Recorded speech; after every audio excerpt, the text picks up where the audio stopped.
Hello, my dear students. Hope you all are doing well. I am Rajbir Kaur and today I am going to start chapter 1 of computers for grade 5th, that is operating system. So let us see first which topics we are going to cover. First we will covering what is operating system, features of operating system, structure of an operating system, types of operating system, various operating system, user interface, difference between CUI and GUI operating system, and the last, booting and its types. So what is operating system? Now see, computer is a machine that does not have its own intelligence. Like suppose you purchase a car. Now if you don't have a driver, you cannot drive a car. So operating system acts like that. If you need to operate your computer, you need an operating system. So operating system acts as an interface between user and computer. Again I repeat, operating system is a software which acts like an interface between the user and computer. Here interface means medium. Okay, like if I want to talk to user means we all are users, and the computer, that is a machine. If I want to work on computer, I need an operating system. I hope it is clear. Moving on to next, features of an operating system. Now what are features? Features means its characteristics. So what features does operating system gives you? First, user interface. What is user interface? User interface means where you are working, the first screen that you get when you switch on the computer operating system. So the user interface of an operating system is very friendly. Okay, like see, nowadays all are using WhatsApp. Even the older people, even children are very easily learning. So why? Because the user interface of WhatsApp is very comfortable, very friendly. Same way, the user interface of operating system is also friendly. Friendly means that you can easily learn it. Second, process management. Process management means, processes means what are the internal process? Internal process means like when you switch on the computer, okay, then the connecting all devices, taking care of all devices. So these all are the internal processes that are handled by operating system on its own. A user need not to worry.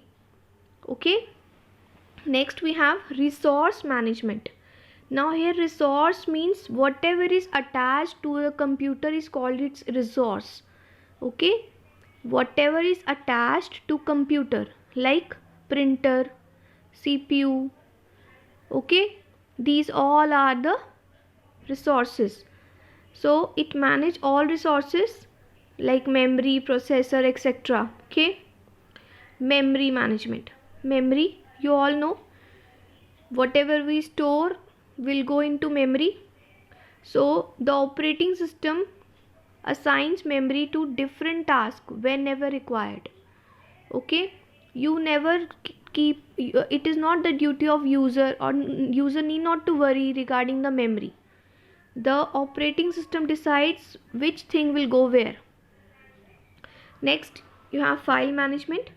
Simple, files means whatever you store, the management of files is done by operating system. And the last, handling network communication. Network communication means when you want to connect to internet, all these settings, how data will go, how data will move in network, how it can be secure, these all things are done by the operating system. So these all were the features of an operating system. I hope these all are clear. Moving on to next, we have structure of an operating system. Structure means how it is, how it looks like, how it is made up of. So the structure of operating system is consists of 4 layers. See the diagram carefully. We'll start with the inner layer first, that is hardware. After that we have system software, then application software, and in the last user. Okay, so we have 4 layers: layer 1 hardware, layer 2 operating system, layer 3 system program, and layer 4 application program. Moving on to next,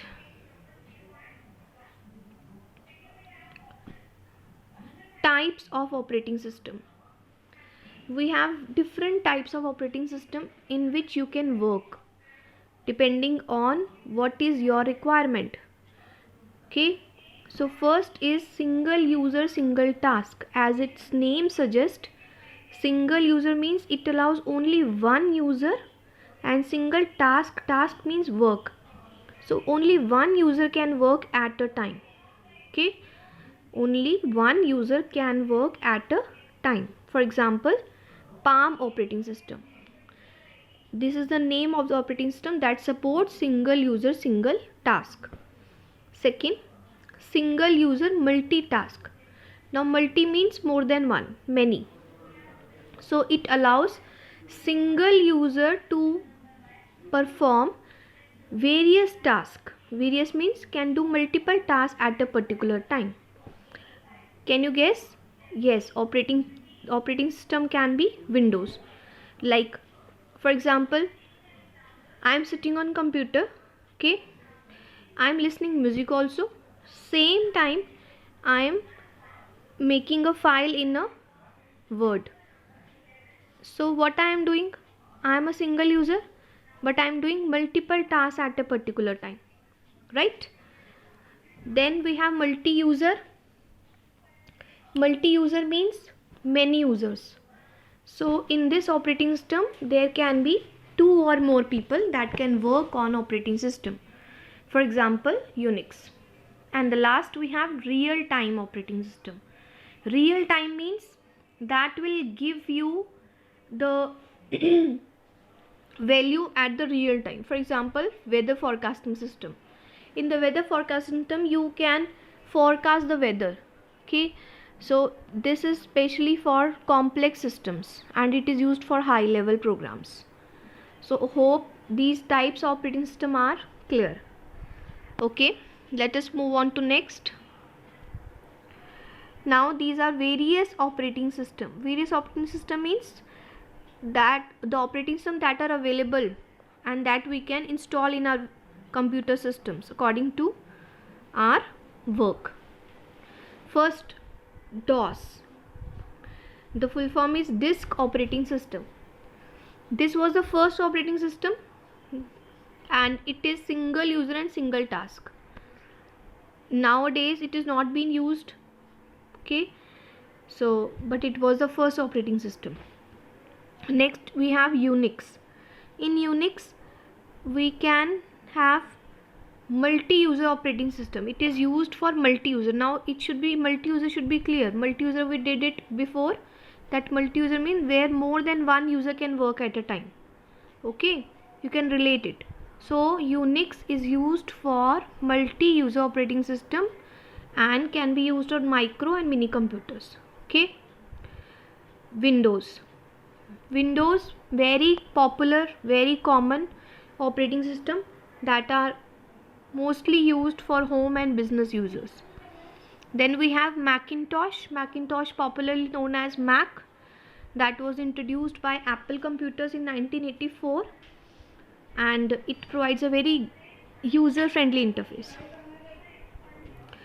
And the last we have Linux. Linux is also like Unix but is cheaper and available at low cost. Okay, or sometimes at free also. So these were types of various operating system, means examples of various operating system. Moving on to next, we have two terms here, CUI and GUI. CUI, the full form is character user interface. Okay, C for character, U for user and I for interface. And we have GUI. GUI is graphical user interface. Now see, I have told you before, user interface means how your screen looks like. Okay, whenever you install any software, whenever you are using any software, you are installing any Windows, any operating system, how the screen looks like. Okay, so the user interface is the first way to interact with the user. Okay, if a user will like the interface, it will continue. If the user will not like the interface, it will not, he or she will not continue for the same. Okay, so in CUI the interface is basically based on characters. Okay, whereas in GUI the interface is graphical. Graphical here means images. Okay, graphics means images. So as you might have noticed in Windows, when we the first screen, that is the desktop, in the desktop all the icons appears with the graphics, pictures. Suppose my computers, now my computer will be shown with the image. Recycle bin will be shown with the image. So this is called graphical user interface. And then CUI is less user friendly and GUI is more user friendly. Okay, in CUI you use only keyboard, and in GUI both mouse and keyboard both are used. Examples for CUI DOS, and for GUI example is Windows. Clear? Now next, booting and its types. What is booting?